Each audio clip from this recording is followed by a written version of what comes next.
for the area. Honorable Yakubu Yusuf. Asante Mampong MCE. My enemy nim komo ne he ba bia akwa kodru. Eba ya yehui mirika sade ya kan ya omo de mirika koi. Akosi sen. Chief mame mo ache mo akwa ba. Ya mejoso. Na Asante Mampong te sen. Ya tom boko. Ya di free ensu at all.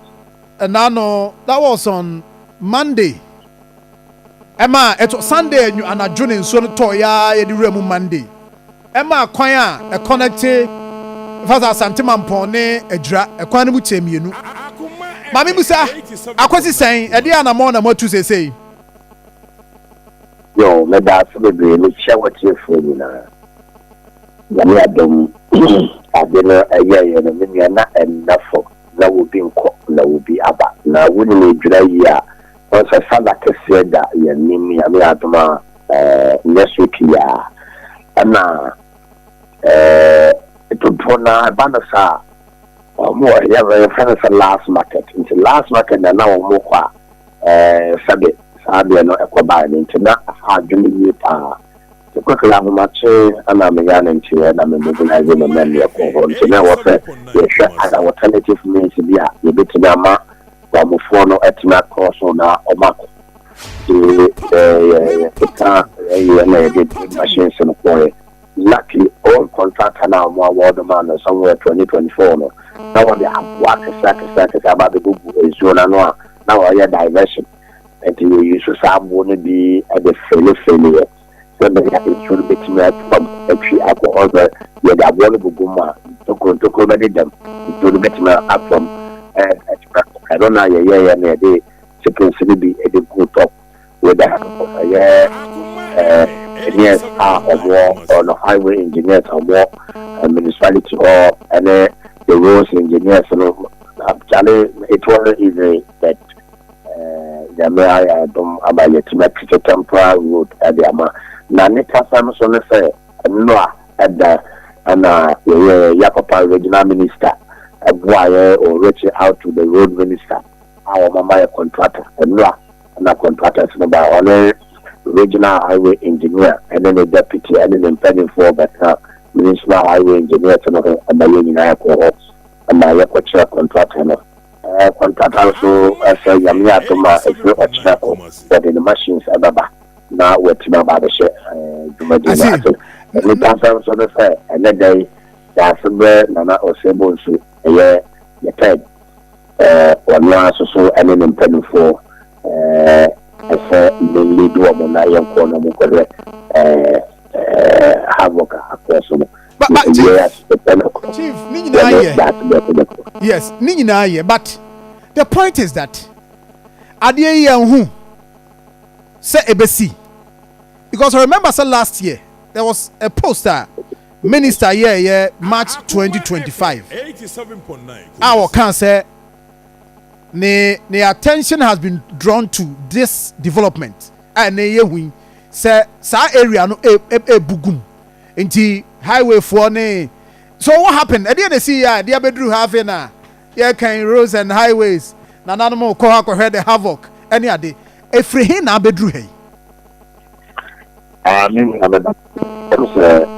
I then started somewhere 2023 and 2024 I am say about to every and obadema a contractor obadema a no apeso obadema contractor no oba site be kaka o say abandana time no most of the project mine most of it normally ana election year until I'm say it am chat to Obama Muska mobilization until Papa na kata na day the man kata so kata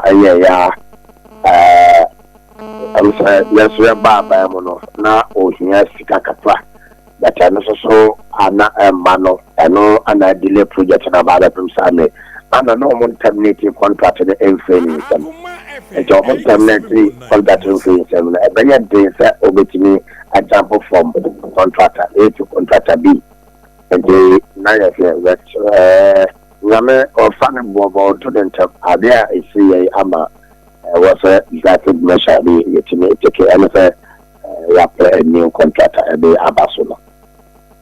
Enti contractor na adwuma no be started aben. Contractor ni na do china no dey fidie ever. And how long na contract no mu niema to same duration ne quality of work? I didn't see now a friend regional highway engineer.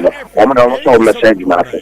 Wow, so we had the paperwork. So the paperwork, they will sound so far not related. And also, Abu next week they'll finish with the paperwork. Now they give it to Atlanta Joe for so Yamamo. The when because it's emergency, happen call a man. What's our baby Jinaso? Now one year a Juma once a year the paperwork. And the contractor never started Juma and Sana, ya paperwork. So yes, tonight so one year paperwork a month for every and it will be wise for him to start before the paperwork. But are we aware of costs? Any animal because when you say animal you never copy paperwork okay. I don't know it's the maximum of next week the paperwork will be done. Maybe some say paperwork the any ready no or best no say that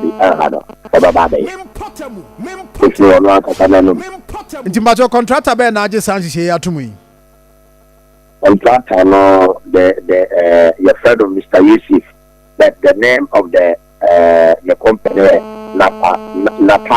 Nakao Company Limited. Why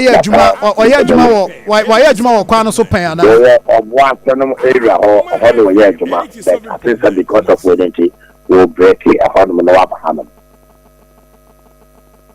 But I understand Chris, apart from Sa Bridge when there's another one a one and nimu and also so abuagum we are aware on the same stretch and obi report my say apart from where I see no a similar one e wo kwan so a and also so ayesa ya hwe no so bebuagum.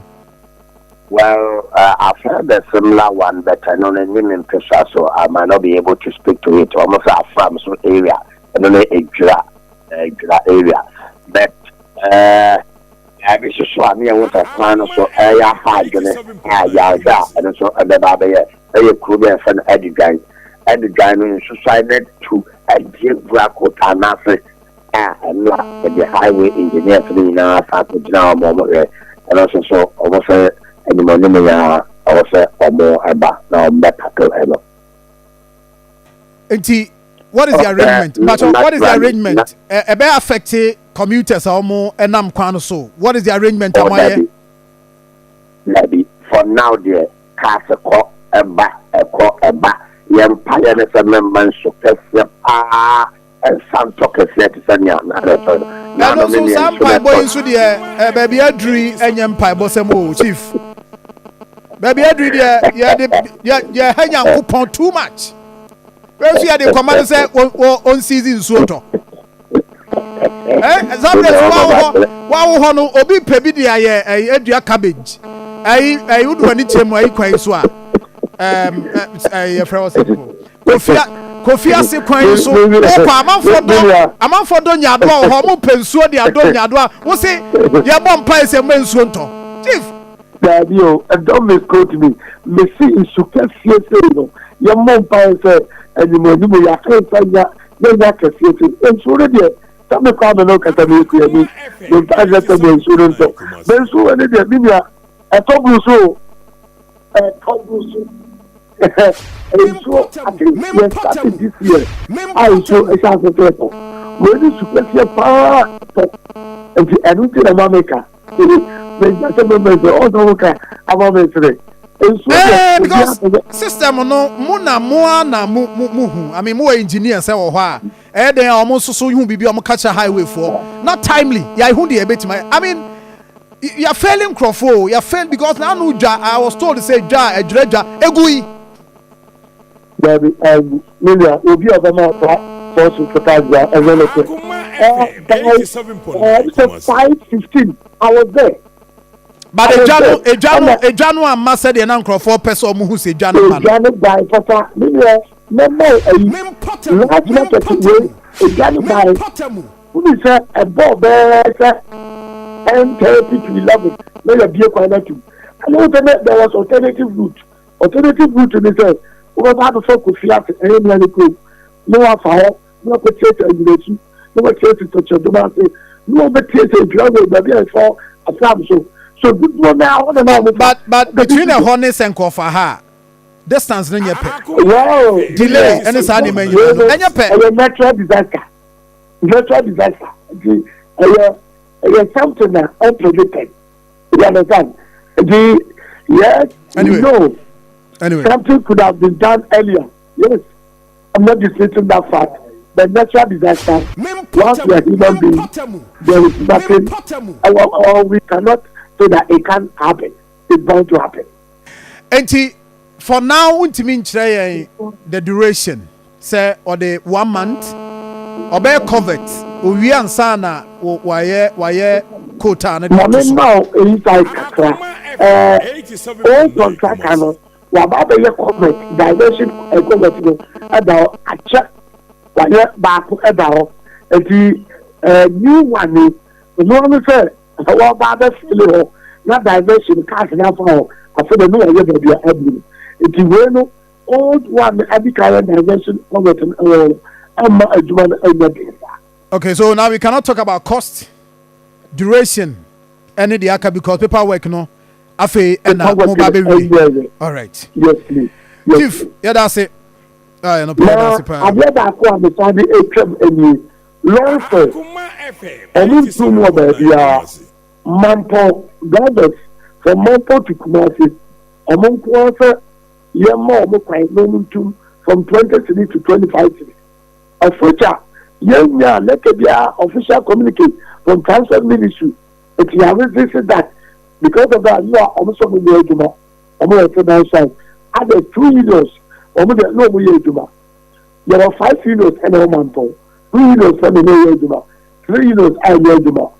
Okay, not for prayer also, and now you're almost and then they so will be on the members and it's over for 25. Security services, you know, more fine.